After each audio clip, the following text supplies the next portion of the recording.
ফুরফুরা high মাদ্রাসায় ISF জিতেছে। আমি চাইব ফুরফুরা দরবার শরীফের পীরজাদা হিসাবে যেনারা জয়ী হয়েছেন তেনারা মাদ্রাসার দিকে লক্ষ্য রাখবেন। দাদা পীর রহমতুল্লাহ আলাইহের প্রতিষ্ঠিত মাদ্রাসার মান সম্মান ইজ্জতের দিকে লক্ষ্য করে এবং বিশেষ করে ছাত্র ছাত্রীদের পড়াশোনার দিকে লক্ষ্য করে তেনারা সুষ্ঠুভাবে মাদ্রাসার দায়িত্ব নিয়ে তাঁরা কাজ করবেন, মাদ্রাসার উন্নয়ন করবেন এবং মাদ্রাসায় বিভিন্ন সাবজেক্টের শিক্ষক পদ খালি আছে, তারা নতুন করে শিক্ষক নিয়োগ করবেন এবং মাদ্রাসার সার্বিক উন্নয়ন করবেন এই আশা রাখবো। তার সাথে সাথে আমি আরো আশা রাখবো যে বিগত দিনে ফুরফুরা দরবার শরীফের ইজ্জতটা যেভাবে নষ্ট করা হয়েছে, আগামী দিন শান্তি সম্প্রীতি বজায় রেখে যেন ফুরফুরা দরবার শরীফের মান ইজ্জতটা রক্ষা করা যায়। আমি ফুরফুরা দরবার শরীফের পীরজাদা হিসাবে আজকে ম্যানেজিং কমিটিতে যেনারা জয়ী হয়েছেন বা যেনারা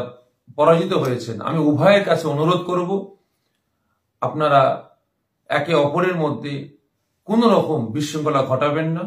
এলাকায় শান্তি সম্প্রীতি রক্ষা করে আপনারা মাদ্রাসার সার্বিক উন্নয়নের দিকে এগিয়ে যান এবং যেনারা জয়ী হয়েছেন যেনারা পরাজিত হয়েছেন তাদের কাছে অনুরোধ করবো আপনারা যেনারা জয়ী হয়েছেন তেনাদের সহযোগিতা করে মাদ্রাসার সার্বিক উন্নয়নের দিকে আপনারা লক্ষ্য রাখুন, কারণ এতে যুগ সংস্কারক মুজাদ্দিদে জামান দাদা পীর রহমতুল্লাহ আলাইহের নাম জড়িত আছে, সেদিকে লক্ষ্য করে আপনারা কাজ করবেন।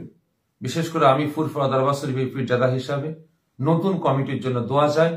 আল্লাহ পাক ইনাদের দ্বারা দাদা পীর রহমতুল্লাহ আলাইহের এই প্রতিষ্ঠিত মাদ্রাসার সার্বিক উন্নয়ন করার তৌফিক আল্লাহ পাক দান করেন, আমি। দাদা হুজুর পীর রহমতুল্লাহ আলাইহের প্রতিষ্ঠিত ঐতিহ্যবাহী ফুরফুরা হাই মাদ্রাসার ম্যানেজিং কমিটি ইলেকশনকে কেন্দ্র করে আজকে ফুরফুরা দরবার শরীফে পুলিশ প্রশাসনের যে ভূমিকা আমরা দেখলাম, খুবই মুগ্ধ হয়েছি। ফুরফুরা দরবার শরীফের তরফ থেকে আমি পীরজাদা সাফেরি সিদ্দিকী পুলিশ প্রশাসনকে আমি মুবারকবাদ জানাচ্ছি। বিগত দিনে ইলেকশনকে কেন্দ্র করে যেভাবে ফুরফুরা দরবার শরীফ সহ সারা রাজ্যে তোলপাড় হয়েছে, মারামারি খুনোখুনি হয়েছে, আজকের মতো পুলিশ প্রশাসন যদি সারা বাংলায় এভাবে এবং ফুরফুরা দরবার শরীফে এভাবে তেনারা যদি ভূমিকা পালন করতেন তাহলে আজকে মায়ের কোল খালি হতো না। আজকে আমার এতগুলো দেশের নাগরিক, আমার এতগুলো ভাইদের আমাদের মৃত্যুর শয্যায় তারা সজ্জিত হতেন না। ভোটে হার জিত